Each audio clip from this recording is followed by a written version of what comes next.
wote ambao wana kampuni changa hizi. Tutakuwa pale jengo la pub kuanzia saa 2 asubuhi tukizungumza. Nia ya kuzungumza ni nini?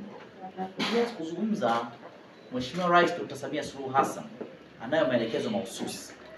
Tunataka kuona jitihada za vijana wa startups zinaungwa mkono na serikali. Tunataka kuona yale maeneo ambayo sisi tulipewa dhamana ya kusimamia wizara hizi ambazo zinao vijana wa startups. Wako startups wa ICT ambao chini ya wizara yangu, na wako vijana wa startups nyingine, lakini na wenyewe wanatumia mifumo ya tehama, kwa na wenyewe automatic na fall kwenye digital platform.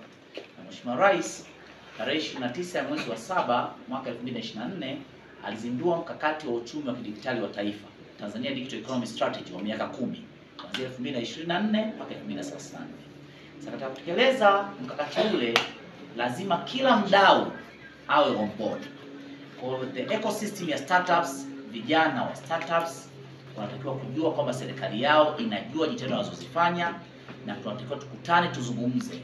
Kwa sasa mchakato wa sera ya startups umeanza, na tumependa sera hii iwe ni ya startups, sio sera ya kukaa kwenye madawati yetu kuiandika.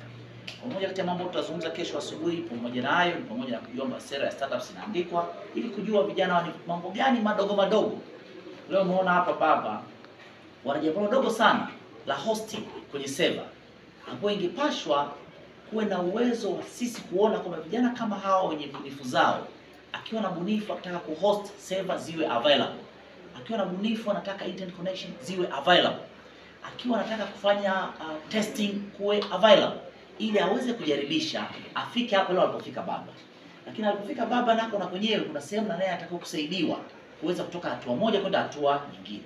Ndio kazi yetu sisi tuliandikwa kufanya. Kwa hiyo niwathibitishie pamoja na pongezi, kesho asubuhi tuje kufanya mjadala, na niwahakikishie kama mjadala huu wa kesho utakuwa wa mwisho. Tutaendelea kujiengage kuona ndoto za vijana wote wa startups ambao anaamini angefika hatua moja, sema kuna sehemu amekwama ambao serikali yake inaweza kuikwamua. Tutashirikiana kwa pamoja kuhakikisha tunakwamua na kuhakikisha ndoto zao zinaenda kuwa ajira, kama alivyosema baba na wenzake. Ameajiri vijana, leo wako sitting nyumbani, kesho ndio kwenye ofisi inayoeleweka, kesho ametanuka Afrika nzima, ametanuka dunia nzima, na yeye aweze kuingiza kipato, investors wake waweze kupata faida, vijana wenzake waweze kupata ajira, watu waweze kuuza na kununua, serikali ipate kodi. Ndio nia ya ziara yangu.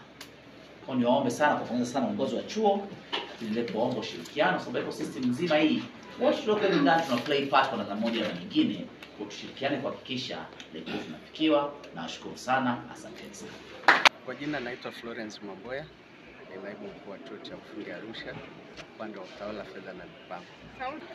Siku ya leo kwa niaba ya mkuu wa chuo cha ufundi Arusha Profesa Musa Chacha, tumepokea ugeni wa Mheshimiwa Waziri wa Mawasiliano, Mheshimiwa Jerry Silaa, na lengo la ujio huo ni kuja kuangalia chuo cha ufundi cha Arusha namna kinavyoshiriki kwenye ubunifu, namna wanafunzi wanavyoshiriki kwenye ubunifu ambazo zitatatua matatizo mbalimbali ya nchi yetu. Kwenye ujio wake tumempokea na amejionea bunifu mbalimbali ambazo zinatekelezwa hapa chuoni na wanafunzi wetu kwa kushirikiana na walimu wetu. Mipango ya chuo ni kukuza sana katika ile eneo la ubunifu. Wanafunzi wetu wana uwezo mkubwa sana, lakini wanachohitaji ni guidance, namna tunavyowapitisha, namna tunavyowapa skills, tunavyowaongoza, ili wakiwa na idea zao za kibunifu tuweze kuzilea na kuzipeleka sokoni. Hii tumeshuhudia bunifu ambazo wanafunzi wamezipresent mbele ya Mheshimiwa Waziri.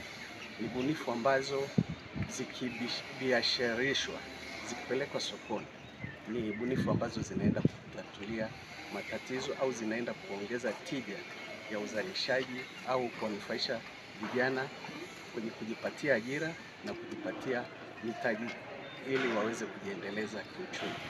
Kwa hivyo lengo la chuo ni kujikita sana kwa nacha hawa vijana, na mpango wa chuo sasa hivi tunaanzisha kituo cha ubunifu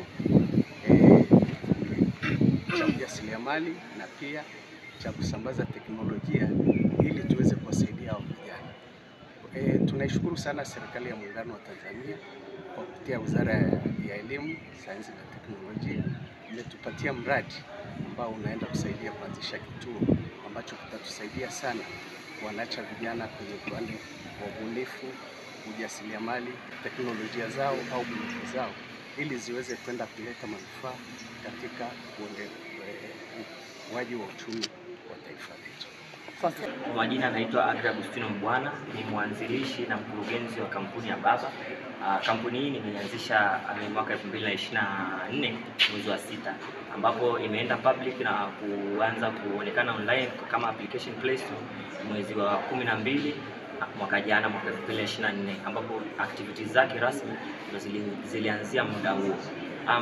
Mimi kama mkurugenzi wa kampuni hii ama startup company hii, lengo langu ilikuwa niliona matatizo yaliyoko kwenye jamii yangu na kuweza kutaka kuyatatua kwa kuweza kutumia teknolojia. Watu wengi zaidi hawaamini katika teknolojia, hususan Afrika na hususan eneo letu ambalo tupo Tanzania. Sasa tukasema namna gani ambayo tunaweza kutumia teknolojia ili watu waweze kuamini na kutumia teknolojia. Tukasema kwamba matapeli wamekuwa ni wengi na namna ni nyingi tofauti, watu wamekuwa hawaamini teknolojia kabisa. Tukasema sasa namna nyingine tunaweza kupata kusaidia watu wenye hali ya chini wakaweza kupata mahitaji yao pasina kutapeliwa na kuwa na imani thabiti kwa kupitia teknolojia. Ndio nikaja na mfumo huu ambao ni Baba, ambapo nikatengeneza jukwaa ambalo wauzaji wote wanauza kwenye mfumo wetu wanauza kwa kupitia polisi zetu, lakini pia wanauza unatuma mzigo kwanza ndio unaweza kupata mteja ndio akulipe. So you need to provide a great service kama wenzetu kule vile nje wanachokifanya kama Alibaba, Taobao, applications zingine kama hizo. Manake mtu yeyote anayetaka kununua bidhaa kwenye application yetu sisi, unanunua bidhaa ndo unalipa mzigo ukipokea. Sasa je, what is so fun na interesting ni kwamba hata usafiri ulipi. Sisi Baba wenyewe kama kampuni ya Baba tunakufacilitate, tunakulipia usafiri wako wewe mwenyewe. Kikubwa ni kusema tu mimi niko fulani, leta mzigo leo wapi? Dodoma, Kiela, Mbeya, Mtwara, Ruvuma. Mzigo wako unafika ndo unalipia kwa kukagua kwanza. Ukifika unafungua mzigo, unakagua vizuri, uko vizuri, unalipa. That's what we are doing. Na kama wasikate tamaa, kumbuka Mungu alipokuumba alikuumba kukupa akili na upendo. Tumia akili yako, jishughulishe, amua kitu kwamba mimi ninaweza fanya kitu, toka onyesha. Usikae na kipaji ukakishikilia, lakini toka onyesha kile kipaji chako, maana vile unavyokionyesha ndivyo unapata msaada, lakini pia kinakuwa na unajulikana sehemu mbalimbali. Kwa hivyo usibaki tu nyumbani, mimi siwezi kufanya kitu chochote, lakini umepewa akili, una mikono na nguvu. Badala ya kwenda kufanya uhalifu, ni bora ukakaa ukafikiria kwamba nikifanya kitu fulani kitakuwa productive kwa ajili yangu, lakini kwa ajili ya watu wengine pia. Kinachonivutia ni kwamba kuna vijana ambao wako mfano hapa tu mkoani Arusha. Vijana wengi wanacheza ligi za kiwilaya za kimikoa, lakini hamna sehemu popote tunapata kujua zile ripoti za yale matukio yanayoendelea pale uwanjani.